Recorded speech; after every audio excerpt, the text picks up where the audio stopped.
E aqui vamos falar sobre experimentos ágil e Scrum.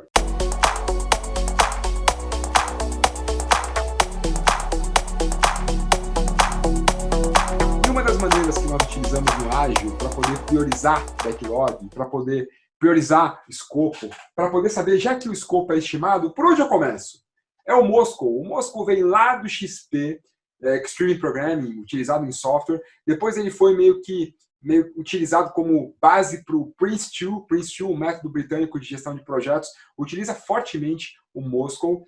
E recentemente a gente começa a encontrar o Moscow aplicado em diversas outras áreas, não só software, não só projetos, que parte do princípio que para alcançar determinado objetivo, e no caso do Lean Startup, o objetivo é sempre validar uma hipótese, sempre entender se eu devo ir na direção A, perseverando, ou na direção B, pivotando, qual é o mínimo conjunto de funcionalidades que eu preciso para aquele produto.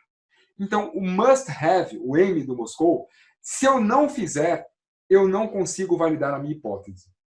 O should have são coisas muito importantes, que se eu não fizer, eu consigo validar a minha hipótese, mas eu posso ter viés, ou eu posso ter algum prejuízo de informação ali, porque as funcionalidades should have, são bastante importantes. Não tê-las significa que mesmo que eu validei a minha hipótese, mas eu posso ter problema pela falta disso depois. O could have são funcionalidades, são atributos importantes, interessantes, desejáveis, mas não tão desejáveis quanto o should have.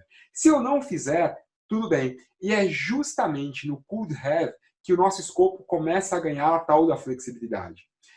A minha iteração ela é programada para que eu consiga atender a tudo aquilo que for necessário. Então, must, should e até mesmo os could. Mas se eu começo a perceber que está ficando difícil e que eu não consigo fazer tudo e eu preciso estimar melhor o meu escopo, onde eu tenho liberdade para poder estimar melhor o meu escopo são nas funcionalidades could have. Até mesmo nas should em última instância. Mas a gente percebe que se eu passar uma iteração sem entregar um must, eu não consigo validar a hipótese daquela iteração. E nesse caso, aquela iteração se torna obsoleta. O won't have são coisas que até seriam legais a gente fazer, mas a gente escolheu não fazer. Não faremos para essa validação. Isso é muito importante. A gente fica pensando, por que eu tenho que dizer o que não fazer? O won't have é aquilo que me assegura estar trabalhando no mínimo produto viável. O mínimo produto viável, ele precisa considerar o que é que eu não preciso. Então, olha, eu preciso validar uma hipótese para saber se os meus clientes vão baixar a minha aplicação e ficar com ela ativa. É isso que eu preciso validar. O que é o mínimo que eu tenho que desenvolver para conseguir validar essa hipótese? Esse é o must. O que é muito importante para eu conseguir validar essa hipótese? Por exemplo, um contador, por exemplo, uma função de avaliação, por exemplo, uma função que consiga se comunicar com o cliente e pegar feedback, aí, tá gostando, tá jogando, o que você está achando? Podem ser funções tipo should. O que seriam funções do tipo could? Seria, de repente, uma funcionalidade para a pessoa poder alterar o seu perfil no jogo, para poder alterar o seu nome no jogo, para poder selecionar uma outra conta, cadastrar uma nova conta. É bem legal ter isso, mas não é tão necessário. Isso até faria, de repente, os clientes ficarem mais tempo lá, mas não é tão necessário quanto aquilo que é must e aquilo que é should. Quais são as funcionalidades que, para eu validar essa hipótese, são necessárias? Isso é o must, totalmente necessário, e o should, muito importante. E o que é que nós não vamos fazer? Isso, sabendo o que nós não vamos fazer, não teremos a opção de jogar na web. Não teremos. Será só via app. Tem certeza? Sim, a gente quer validar o app. Então, ótimo. Então, não teremos isso. Decidir o que não ter nos garante permanecermos ligados ao MVP. No caso do Scrum, por exemplo, que tem a figura do dono de produto, normalmente essa é a pessoa que é responsável para determinar os critérios que elegem um must, um should. Não é só dinheiro, não é só risco, não é só benefício. Muitas vezes tem outros fatores que representam aquilo que nós entendemos como valor, que vai trazer um maior benefício pelo menor custo, né? A melhor relação benefício e custo. Mas quem entende bem disso é justamente um dono do produto. E é esse papel no Scrum que tem a função de decidir o que é que separa um must de um should, de um could, por exemplo. Já que a gente falou de Lean Startup, e como eu lembrei vocês, na Reflix já tem um curso ali de Lean, e tem o curso de Scrum também. Então, como o Lean se comunica com o Scrum? O Lean vem de uma filosofia trazida, como a gente conversou, pelo Lean Manufacturing, o Toyota Production System. E aqui vai uma dica de livro para vocês que querem conhecer mais sobre o Lean. Recomendo bastante esses dois aqui, ó. Esse e esse. A Máquina que Mudou o Mundo conta justamente a história do Toyota Production System. Muito legal esse livro. E especialmente em relação ao Lean, This is Lean. Esse livro é difícil de encontrar em português. Acho que só existe mesmo agora em leitores digitais, ou então a versão em inglês. Nunca mais encontrei esse livro em português. E esses dois são base para quem quiser saber mais sobre o Lean. E a história do Lean para o Ágil é bem legal. Havia um casal, Mary e Tom Popendick, que foram os grandes responsáveis por isso. Né? Como é que o Lean veio parar no ágil? Lá uma coisa do sistema de produção da Toyota, como é que veio parar no universo do ágil? A história é bem interessante. A Mary e o Tom eram casados, e a Mary, ela trabalhava em fábrica, sempre trabalhou em manufatura. E o Tom era um cara de software. E na época, ali, século XX, final do século XX, a internet não era algo tão popular ainda.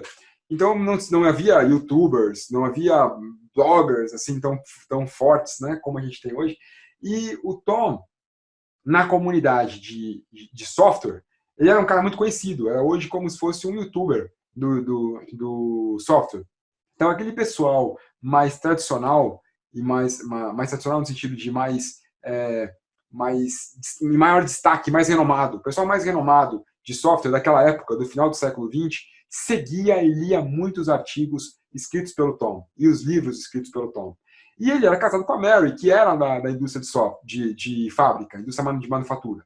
E a Mary e o Tom, como todo bom casal, acho que quando acabava o trabalho e chegavam em casa, eles deviam conversar sobre as coisas. E aí, como foi seu dia? O que aconteceu? O que não aconteceu? E nessas conversas, a Mary trazia para o Tom as coisas que ela via sendo implementadas na fábrica utilizando a filosofia do Lean. Falou, olha, mudamos esse processo, agora estamos utilizando esses 4 P's aqui do Lean, que são assim, assim, assim, assim, assado, e aqui nesse aqui a gente fala de fluxo, e isso melhorou essa questão, reduziu aquele problema. E como o cara era de software e ela era de fábrica, essas conversas combinavam os conhecimentos. E naturalmente, ele ouvindo isso, fala, nossa, eu acho que isso poderia ser aplicado a alguma coisa desse problema de software que a gente tem também.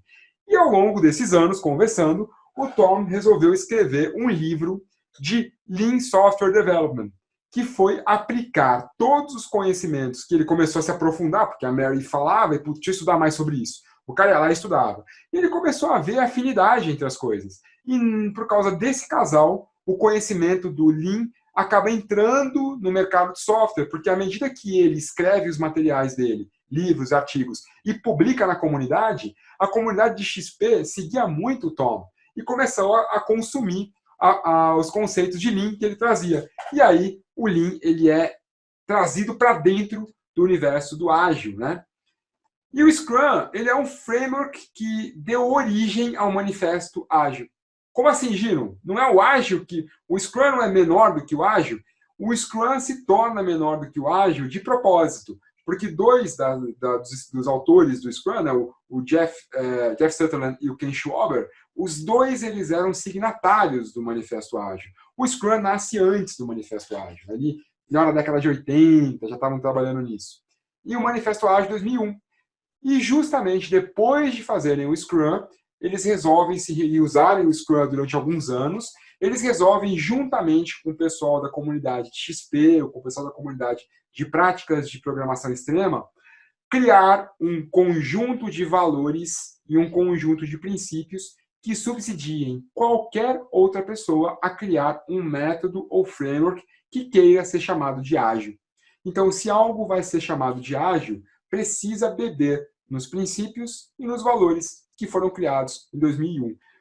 O ciclo de desenvolvimento de um produto ágil, e aí Não estou falando só de Scrum, hein? Embora aqui o viés esteja forte para o lado do Scrum, porque é dele que a gente está trazendo como norte, não é só do Scrum que eu estou falando. Então, aqui a gente está falando de ágil no geral, tá?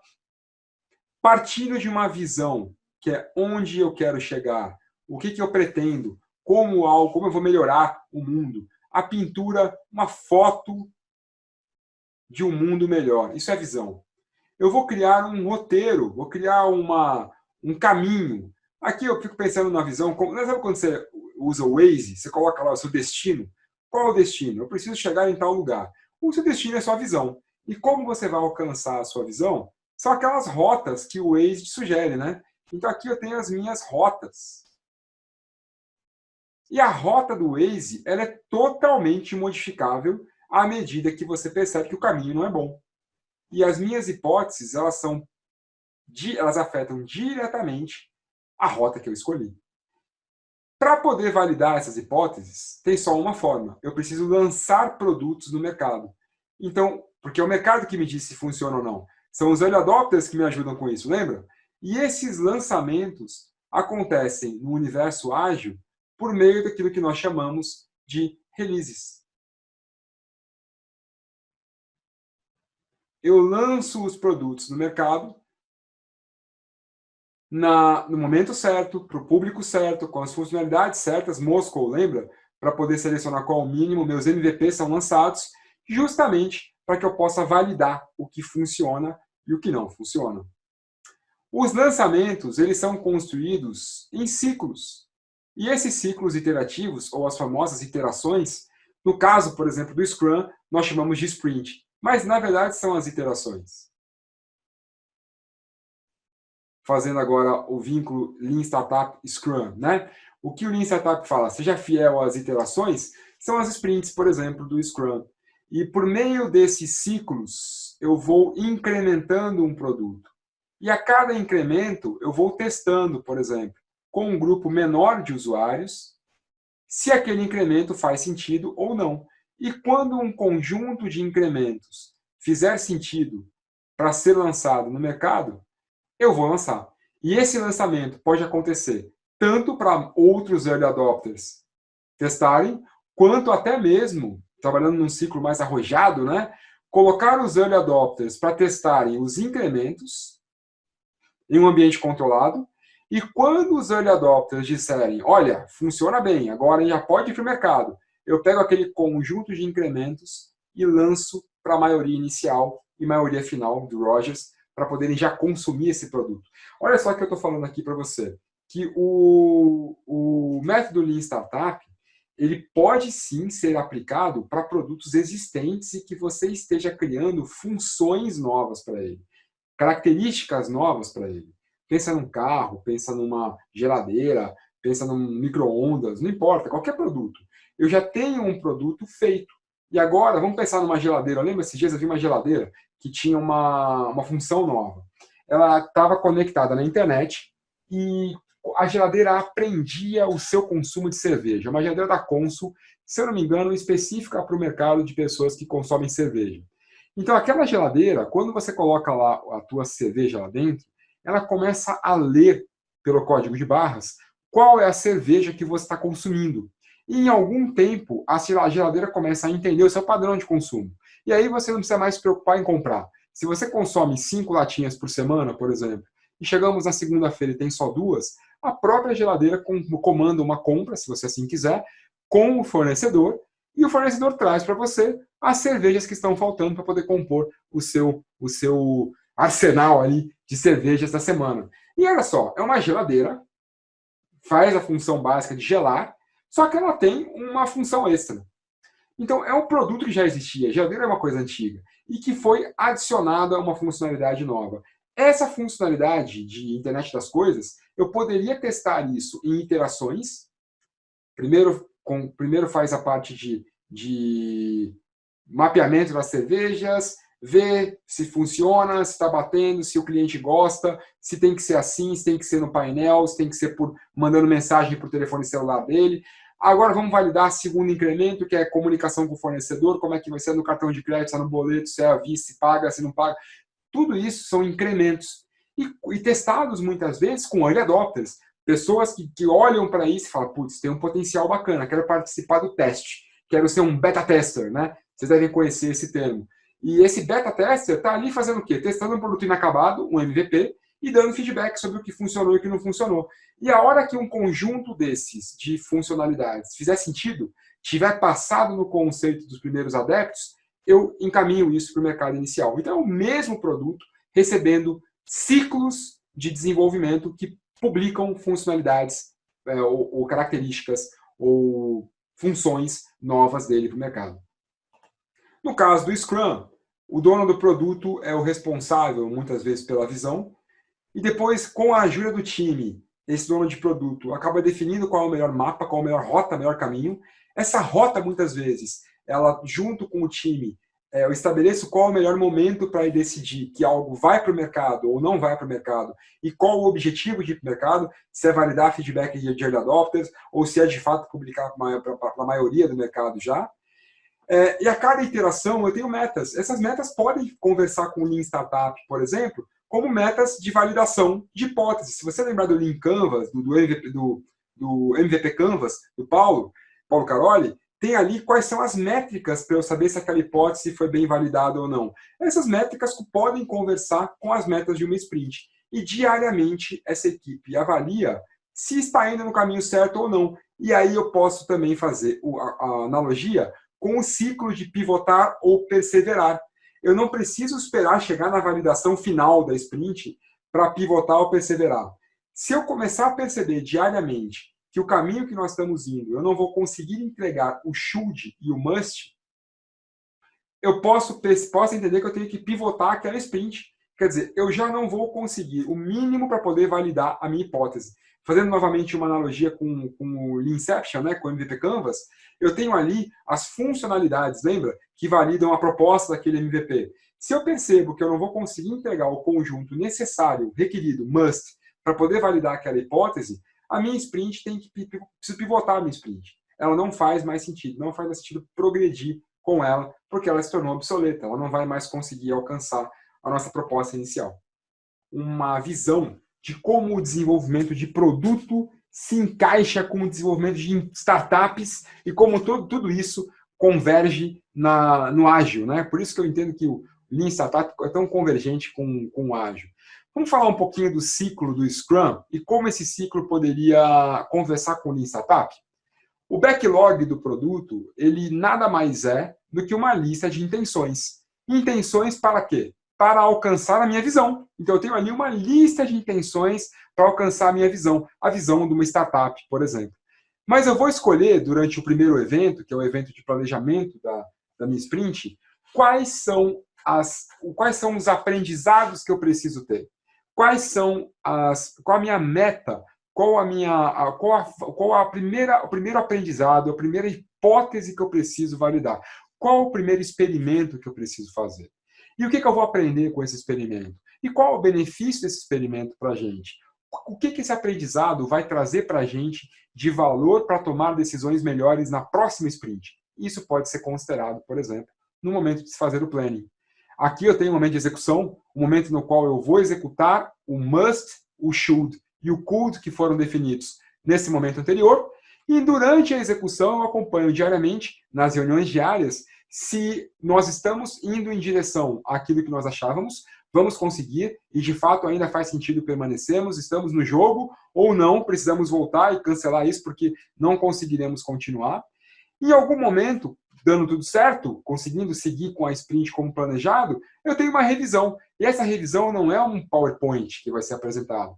Eu pego um incremento de produto e faço uma revisão em cima dele. É o produto entregue na mão de alguém para que esse alguém, seja ele um usuário, um stakeholder, um grupo de early adopters, não importa.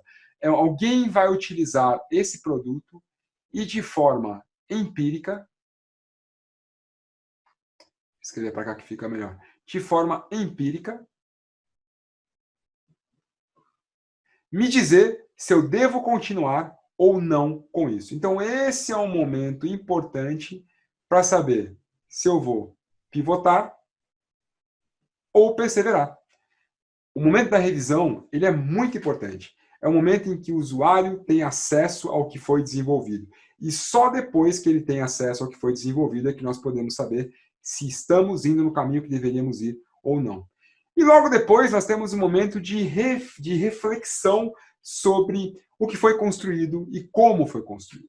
Então, como foi o processo que nós seguimos? O que, que nós aprendemos com isso? Olhando para o Lean, é lá o topo da pirâmide. Aqui é a melhoria contínua, a melhoria do nosso processo.